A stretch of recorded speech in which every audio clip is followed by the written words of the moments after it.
Na sequência do estudo dos crimes contra o patrimônio, vamos estudar na aula de hoje os crimes de roubo e extorsão, inclusive a extorsão mediante sequestro e a extorsão indireta. Caracteriza o crime de roubo a subtração de coisa móvel para si ou para outrem, quando acompanhada de violência ou grave ameaça exercida contra a pessoa, ou ainda quando depois de impossibilitar a resistência da vítima por qualquer meio. É um crime contra o patrimônio em que é atingida também a integridade física ou psíquica da vítima. O roubo é um crime complexo, pois nele se reúnem outros tipos, ou seja, o crime de roubo é composto pelos crimes de furto e de ameaça, ou pelos crimes de furto e lesão corporal, quando empregada a violência física, ou ainda a soma do crime de furto com o crime de homicídio, quando empregada a violência e resultar na morte da vítima, no caso do latrocínio. A violência, ela pode ser física ou moral. A violência física, conhecida como vis absoluta, há o emprego de esforço físico, é utilizada para conseguir a subtração. Por exemplo, o agente desfere socos, pontapés, facadas, disparo de arma, paulada, etc. Não necessariamente da violência física resulta lesão. Pode ser que, não obstante o agente utilizar-se da violência, a vítima não venha a sofrer lesão corporal, como no caso da conhecida trombada. Já tratarei dela. Na violência moral, conhecida como vis relativa, há o emprego da grave ameaça, que consiste na promessa de um mal injusto e grave, que é empregado pelo agente para conseguir a subtração. Por exemplo, ameaça de morte com o emprego de um revólver, uma faca, um canivete ou qualquer outro objeto. A violência característica do roubo deve ser empregada contra a pessoa e não contra a coisa. O objeto jurídico é o patrimônio como proteção imediata, mas tutela-se também a integridade corporal, a liberdade e também a vida. O objeto material é a coisa alheia móvel, idêntico ao do furto, valendo aqui as considerações que fiz quando do estudo desse dispositivo. É também a pessoa que sofre a violência ou grave ameaça. Sujeito. O sujeito ativo desse crime pode ser qualquer pessoa.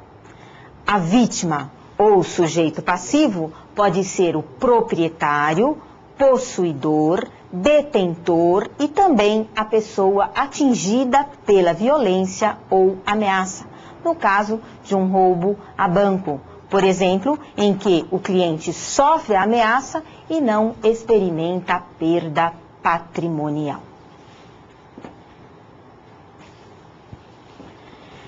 É um crime doloso. O elemento subjetivo, portanto, é o dolo. Podemos classificar o crime de roubo em, acompanhem aí na tela. Primeiramente, roubo próprio é a figura do caput. Roubo impróprio, a figura do parágrafo 1º. Roubo impropriamente denominado de qualificado, a figura do parágrafo 2º. Roubo qualificado pelo resultado, lesão corporal, grave, parágrafo 3º, primeira parte. E o roubo qualificado pelo resultado, morte, que é o latrocínio, parágrafo 3º, segunda parte. Roubo próprio.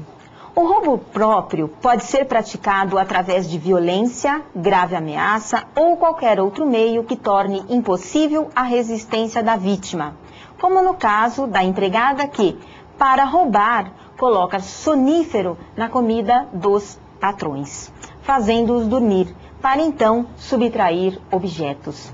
A finalidade da violência, grave ameaça ou o emprego de qualquer outro meio que impossibilita a resistência da vítima é ser usada como forma de possibilitar a subtração. No roubo próprio, portanto, a violência ou a grave ameaça, ou o meio que impossibilitou a resistência da vítima são utilizados antes da subtração e voltados para esta finalidade. Consumação e tentativa do roubo próprio.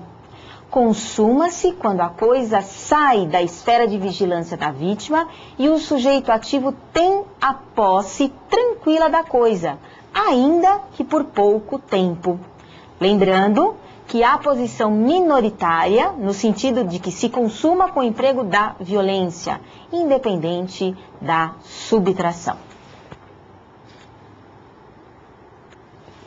Se empregada a violência não se efetiva a subtração, o entendimento é de que ocorreu tentativa de roubo.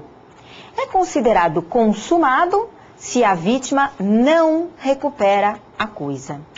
É também considerado consumado, ainda que, recuperada a coisa, se houve posse tranquila, desvigiada, naquelas condições que abordei por ocasião da análise do crime de furto.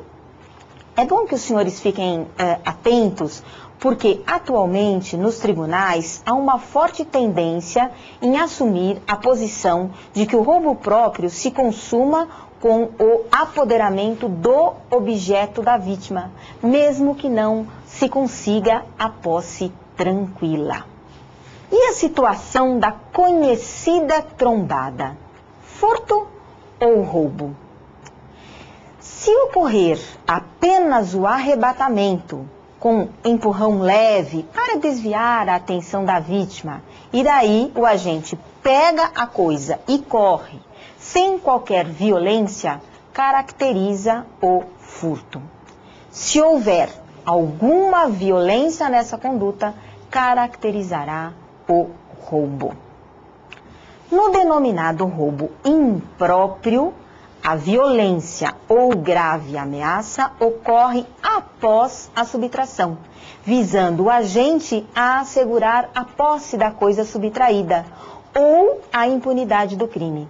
A violência ou grave ameaça empregada deve ser imediata, Mediando aí sensível espaço de tempo e lugar, teremos furto e lesão corporal, ou furto e homicídio.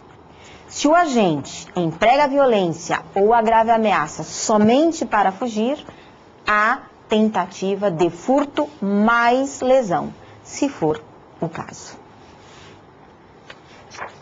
Consumação e tentativa do roubo impróprio.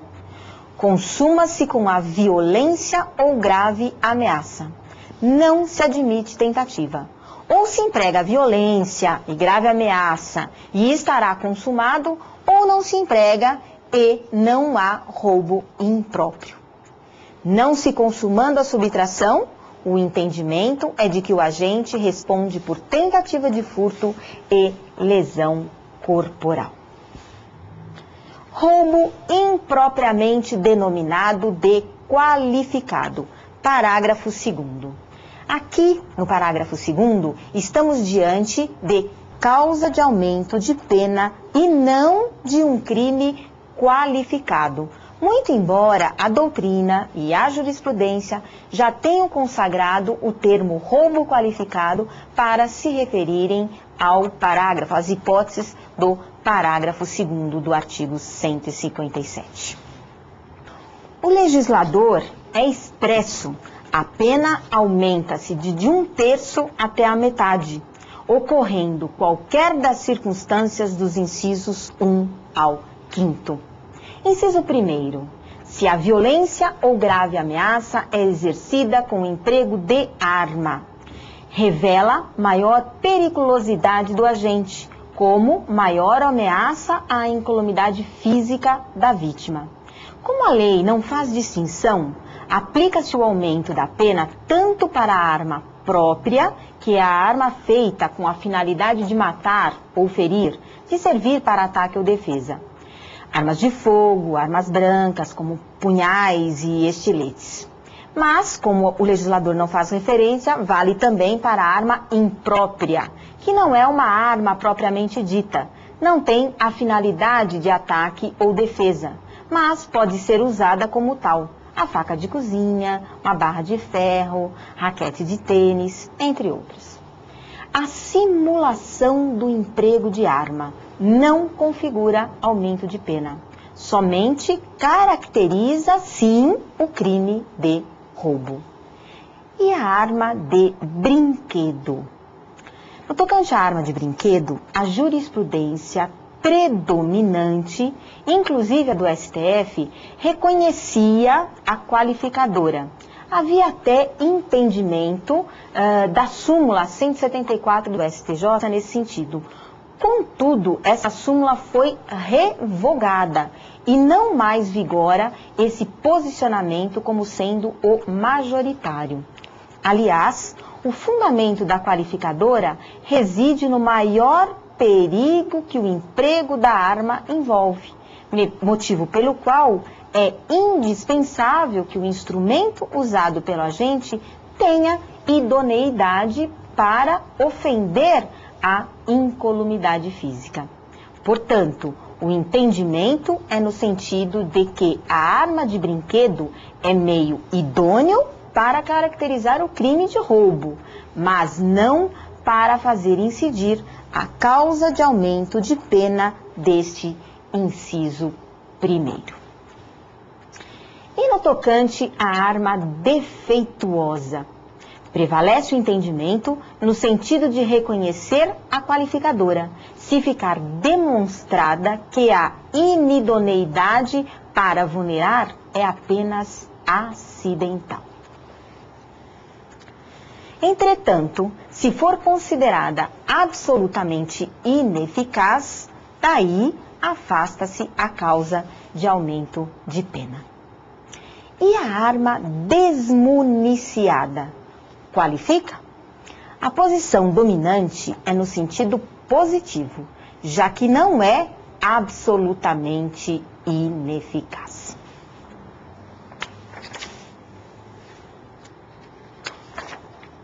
Inciso 2º.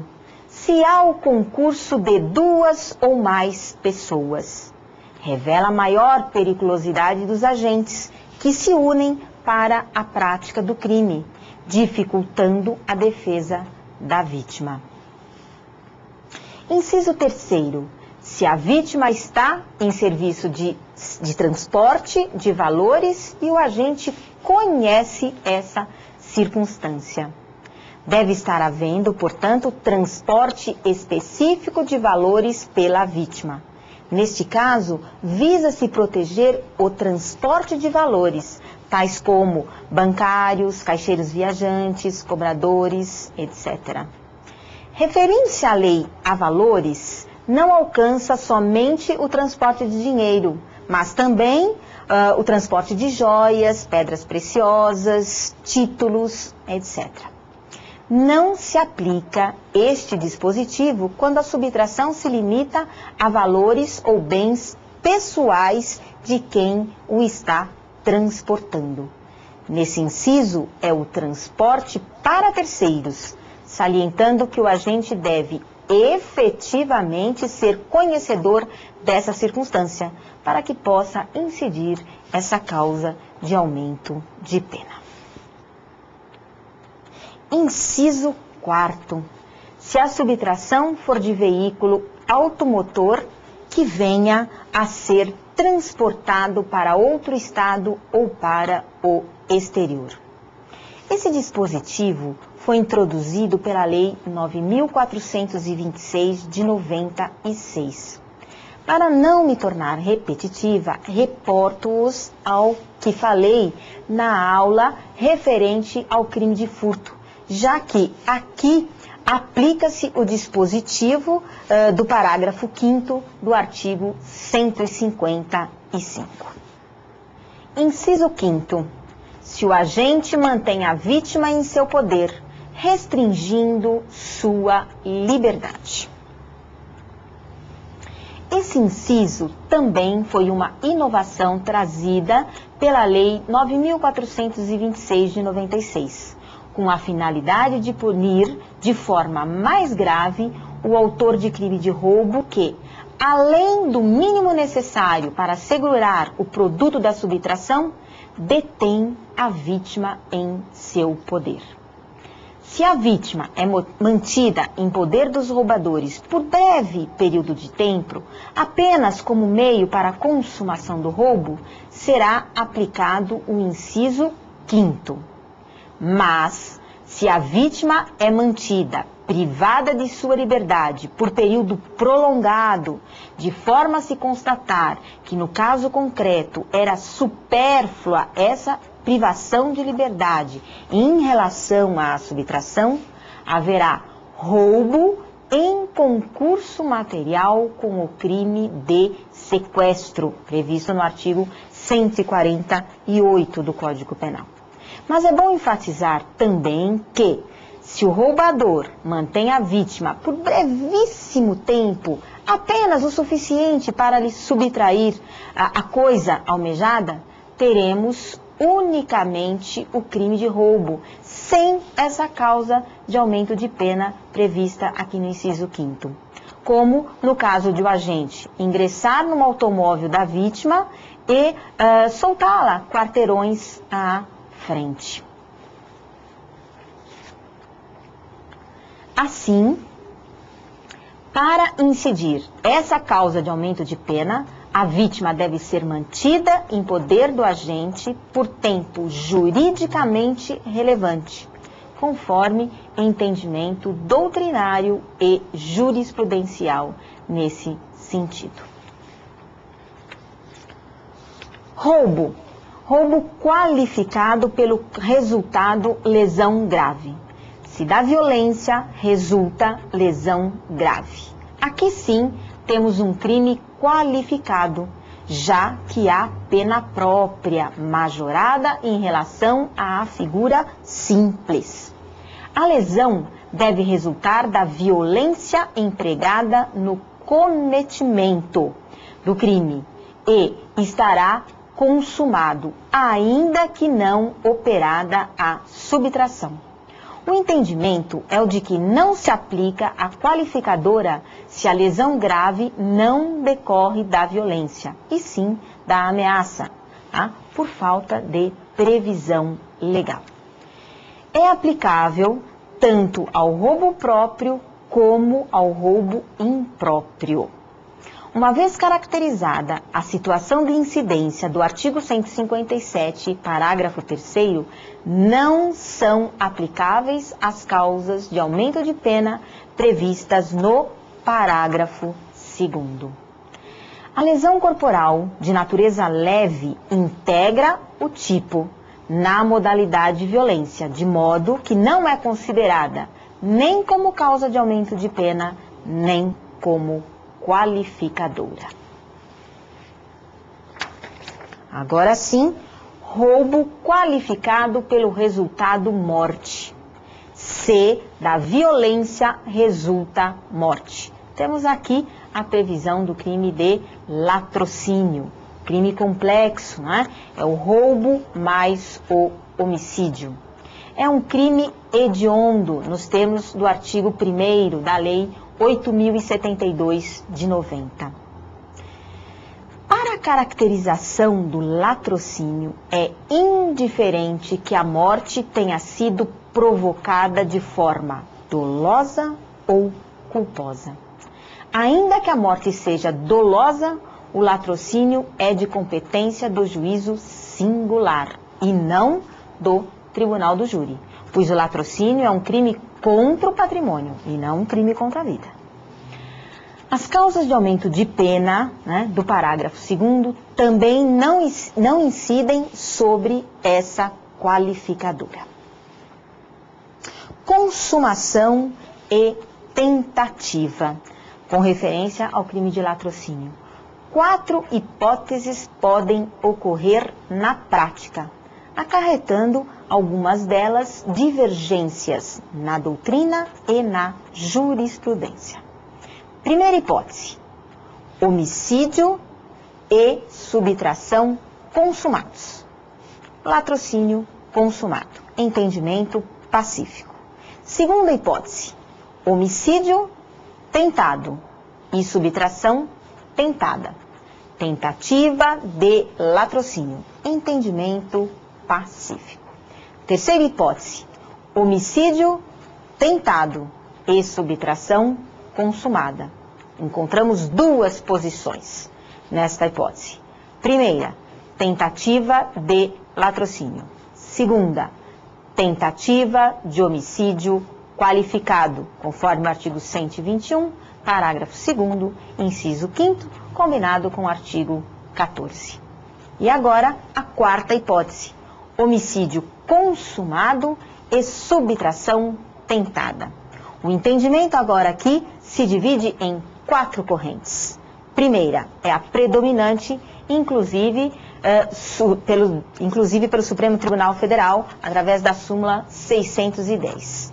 Há crime de latrocínio quando o homicídio se consuma, ainda que não realize o agente a subtração dos bens da vítima. Portanto, latrocínio consumado. Segunda posição, tentativa de latrocínio. Terceira posição, homicídio qualificado consumado, artigo 121, parágrafo 2º, inciso 5º. E a quarta posição, homicídio qualificado e tentativa de roubo simples em concurso material. Vamos ainda agora a algumas considerações finais de ordem prática. Morte de coautor. Entendimento em 2 sentidos, que ainda assim caracteriza o latrocínio, e o de que, nessa hipótese, não estará caracterizado o latrocínio. Outra situação, morte de terceiro. Se em razão da violência empregada para a prática do roubo, caracteriza, sim, o crime de latrocínio. Roubar várias pessoas de uma só vez, uma só ação de ameaça e violência, atacando vários patrimônios, diversos roubos em concurso formal.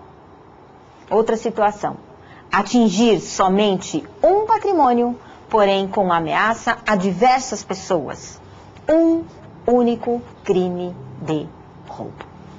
Extorsão é a conhecida chantagem. Nas palavras de Nelson Hungria, uma das mais frequentes formas de extorsão é a praticada mediante ameaça de revelação de fatos escandalosos ou difamatórios, para coagir o ameaçado a comprar o silêncio do ameaçador. É a chantage dos franceses ou o blackmail dos ingleses. O artigo 158 do Código Penal, com a rubrica extorsão, pune a conduta daquele que, mediante violência ou grave ameaça, com o intuito de obter para si ou para outrem indevida vantagem econômica, obriga alguém a fazer, permitir que se faça ou então deixar de fazer alguma coisa. Trata-se de crime doloso, já que o agente age assim pelo seu querer, pretendendo indevida vantagem econômica.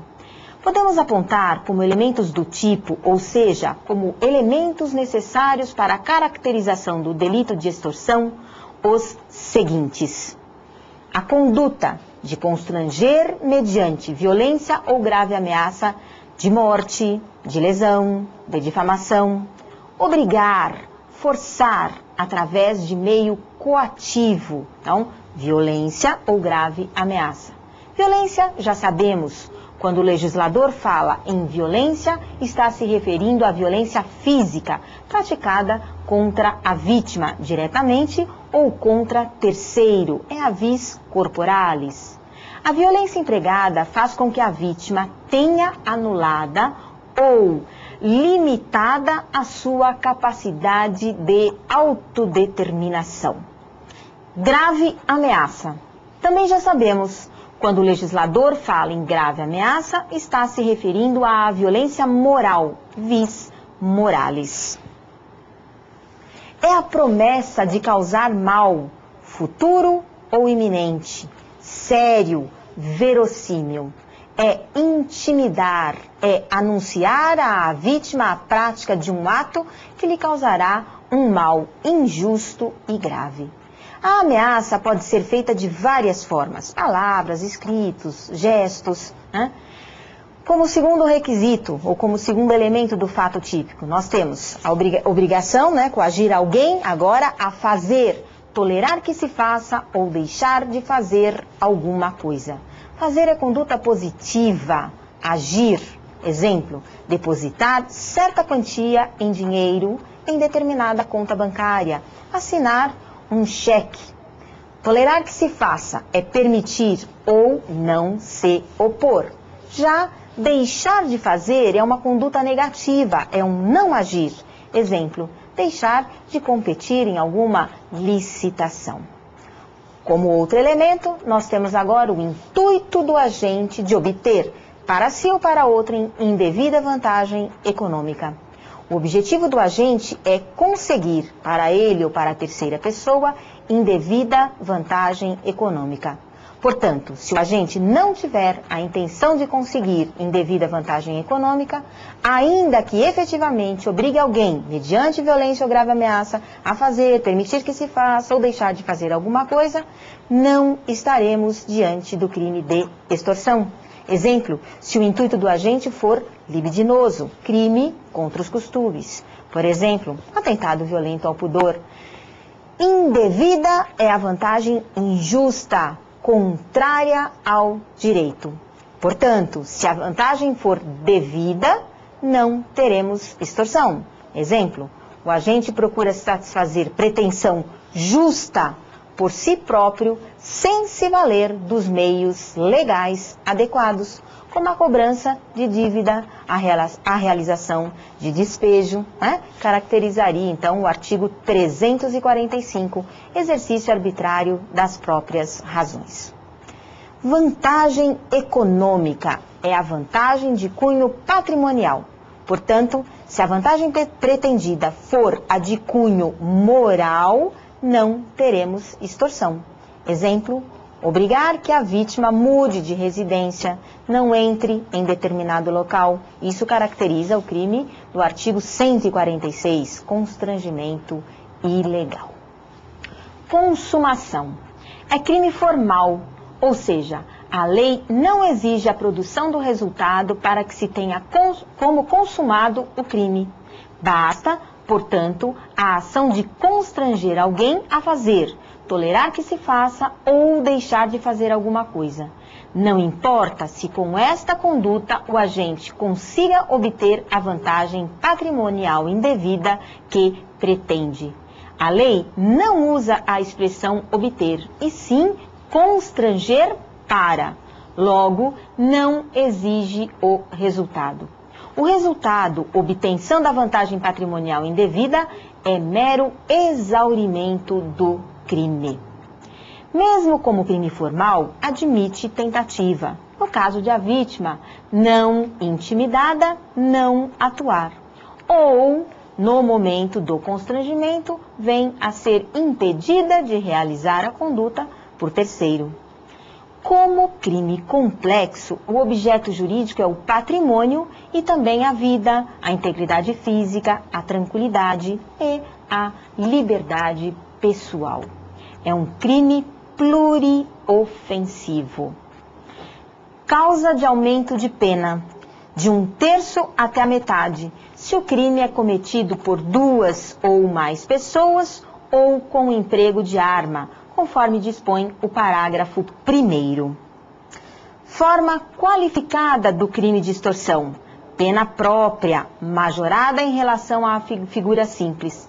Se da violência empregada para a prática da extorsão resultar lesão corporal de natureza grave ou morte, conforme o parágrafo 2º, que remete ao parágrafo 3º do artigo 157, que acabamos de estudar as disposições acerca do latrocínio e do resultado com lesão grave. Então, não vou repetir. Atentar agora para as diferenças e semelhanças entre os crimes de roubo e extorsão. No crime de roubo, o agente, mediante violência ou grave ameaça, subtrai a coisa móvel alheia, conseguindo assim o que pretende. No roubo, o agente não impõe qualquer atitude de ação ou omissão. Já na extorsão, o agente, mediante violência ou grave ameaça, obriga a pessoa a uma determinada conduta. O agente, para conseguir a indevida vantagem econômica, depende de uma atitude de ação ou omissão da vítima. Literalmente, se tivermos a situação de o agente armado obrigar a vítima a entregar seu relógio ou automóvel, teríamos o delito de extorsão e não o crime de roubo. Contudo, levando-se em consideração que o agente, nessa hipótese, não depende da conduta da vítima, já que, se a vítima não entrega o objeto, ele pode subtrair, e mais que nessa situação há uma imediatidade, ou seja, a conduta da vítima em entregar o objeto é praticamente imperceptível, temos caracterizado um crime de roubo e não um crime de extorsão. Na extorsão, a conduta da pessoa constrangida se prolonga no tempo. Portanto, diante de situações que fiquem em zona cinzenta, podemos concluir da seguinte forma: conduta de subtrair, retirar, roubo. Conduta da pessoa constrangida, extorsão. Relevância temporal da conduta. Se breve, caracteriza-se o roubo. Se prolongada, é extorsão. Relação de dependência da conduta, extorsão. Assim, para diferenciar roubo de extorsão, devemos ficar atentos para a conduta da vítima e agente. Relevância temporal da conduta e relação de dependência da conduta. A jurisprudência entende que nas hipóteses em que a vítima não tem qualquer opção no caso concreto, senão a entrega dos bens, o crime será sempre o de roubo. Exemplo, quando o agente aponta uma arma para a vítima e pede o seu relógio, o crime é o de roubo e não o de extorsão, pois se a vítima não entregar, poderá perder a sua vida. Atentar agora para as diferenças e semelhanças entre os crimes de extorsão e estelionato. No estelionato, a conduta da pessoa na entrega, mas a vítima não age coagida, e sim enganada. O meio utilizado na extorsão para a entrega é a violência ou grave ameaça, como meio coativo. No estelionato, o meio utilizado pelo agente é a fraude. Vamos agora falar sobre o crime de extorsão mediante sequestro. O crime de extorsão mediante sequestro vem previsto no artigo 159. O tipo é sequestrar pessoa com o fim de obter para si ou para outra em qualquer vantagem como condição ou preço de resgate. É um crime hediondo em qualquer de suas modalidades. O entendimento majoritário é no sentido de que o agente deve visar uma vantagem patrimonial ou econômica. A maioria dos autores entende que o artigo 159 pressupõe uma vantagem indevida. Para eles, quando a vantagem é devida, haverá exercício arbitrário das próprias razões, em concurso com o crime de sequestro. Consumação. É um crime formal que se consuma no momento da privação da liberdade. O pagamento é um mero exaurimento, não modifica o crime, mas pode ser levado em conta na fixação da pena. A tentativa é possível, desde que os sequestradores não consigam levar a vítima. É um crime permanente, como já tive a oportunidade de observar em exemplos de aulas anteriores. Dessa forma, quando cometido em mais de uma comarca, ambas serão competentes para o caso, sendo a competência fixada pela prevenção. Extorsão mediante sequestro qualificada. O parágrafo 1º prevê 3 hipóteses. Se o sequestro dura mais de 24 horas, sequestro e liberação. se a vítima é menor de 18 ou maior de 60 anos. E quando o crime é praticado por quadrilha ou bando, em hipótese que não subsiste o crime autônomo de quadrilha ou bando. O parágrafo 2º, cuida da hipótese em que resulta lesão grave. E o parágrafo 3º da hipótese em que resulta morte. A ocorrência dessa qualificadora independe do resultado decorrer de dolo ou culpa do agente. As qualificadoras só se aplicam quando a morte ou lesão grave recaem sobre a vítima do sequestro. A morte de outra pessoa tipifica homicídio em concurso material com a extorsão mediante sequestro. Causa de aumento. Artigo 9º da Lei 8.072 de 90, Lei dos Crimes Hediondos, Este artigo manda aumentar a pena de metade quando a vítima não é maior de 14 anos. A vítima é alienada mental e o agente sabe disso, ou a vítima não puder, por qualquer causa, oferecer resistência. O reconhecimento de uma qualificadora mais grave afasta a incidência das menos graves. As 3 causas de aumento são aplicáveis a todas as formas de extorsão mediante sequestro. Exceção se a vítima tem entre 14 e 18 anos. Aplica-se o parágrafo 1º, letra B, do artigo 159. Se ela tem menos de 14 anos, aplica-se o artigo 9º, da Lei 8.072, mas não incide o parágrafo 1º, letra B, do artigo 159, pois senão nós estaríamos diante da situação do bis in idem. O parágrafo 4º trata do Instituto da Delação Premiada. Foi inserido esse instituto pela Lei dos Crimes Hediondos.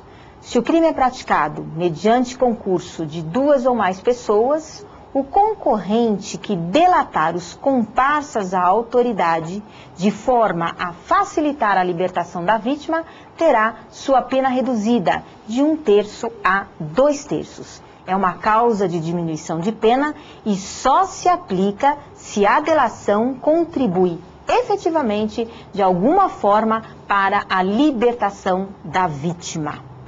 Quanto maior a contribuição, maior a redução da pena. Bem, com a rubrica agora de extorsão indireta, o artigo 160 tipifica a conduta daquele que exige ou recebe como garantia de dívida, abusando da situação de alguém, documento que pode dar causa a procedimento criminal contra a vítima ou contra terceiro.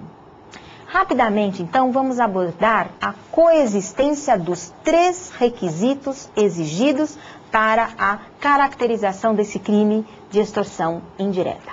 Primeiro requisito: exigência ou recebimento de documento que possa dar causa a processo penal contra a vítima ou terceiro. Na conduta de exigir, o agente impõe a entrega de documento como condição da entrega do dinheiro ou do aperfeiçoamento de um contrato qualquer. Nessa modalidade, o crime é formal, pois consuma-se com a simples exigência, independente de a vítima entregar o documento. A entrega é mero exaurimento do crime. A tentativa somente é possível se a exigência for escrita, e ocorre o extravio. Sendo verbal, não é admissível. Na modalidade receber, a iniciativa da proposta é da vítima, que procura o agente e faz a entrega do documento para garantir o fechamento de um negócio. Nesta hipótese, o crime é material e somente se consuma com a efetiva tradição do documento ao credor. A tentativa é possível quando o sujeito manifesta sua intenção de receber o documento, mas antes disso é impedido. Segundo requisito, é a intenção do agente de garantir, com a ameaça, o pagamento da dívida. Na extorsão indireta, a vítima, para obter o crédito, simula um corpo de delito, de uma infração penal. Falsificação de assinatura, preenchimento de cheque sem fundo, assinatura em duplicata simulada, e entrega o documento ao agente, que, na posse deste, tem uma maior garantia de seu crédito, posto que, na hipótese de inadimplência, estará apto a dar-lhe publicidade e, assim, causar o início de um procedimento criminal. Nesse contexto, a vítima, para evitar tal responsabilização penal, vê-se obrigada a saldar, de alguma forma, a dívida. Para a configuração do delito em estudo, basta que o citado documento possa, em tese, dar causa ao início de um procedimento criminal. Mesmo que o agente, após a inadimplência, não tome qualquer iniciativa contra a vítima, o crime já estará consumado. Não há extorsão indireta na hipótese em que um funcionário de uma empresa efetivamente subtrai valores desta e, ao ser descoberto, assina documento confessando a subtração e comprometendo-se a pagá-la. A jurisprudência ainda afirmou o entendimento no sentido de não haver extorsão indireta quando a vítima entrega cheque pré-datado ao credor, uma vez que este não pode dar origem a processo-crime, já que o delito de emissão de cheque sem fundo, artigo 171, parágrafo 2º, inciso 6º, é incompatível com o cheque pré-datado. Como terceiro requisito, temos o abuso da situação de necessidade financeira do sujeito passivo. Pode decorrer de dificuldade financeira, desgraça, vício em jogo, entorpecente ou qualquer outra situação. Para a configuração do delito, é necessário que o agente saiba que está aproveitando-se de um momento de dificuldade da vítima. Por isso, apesar de se tratar de crime comum que pode ser praticado por qualquer pessoa, na maioria das vezes o autor da infração é um agiota. Bem, acredito ter abordado o que há de essencial para o estudo dos crimes de roubo, extorsão, extorsão mediante sequestro, extorsão indireta, e então dou aqui por encerrada a aula de hoje.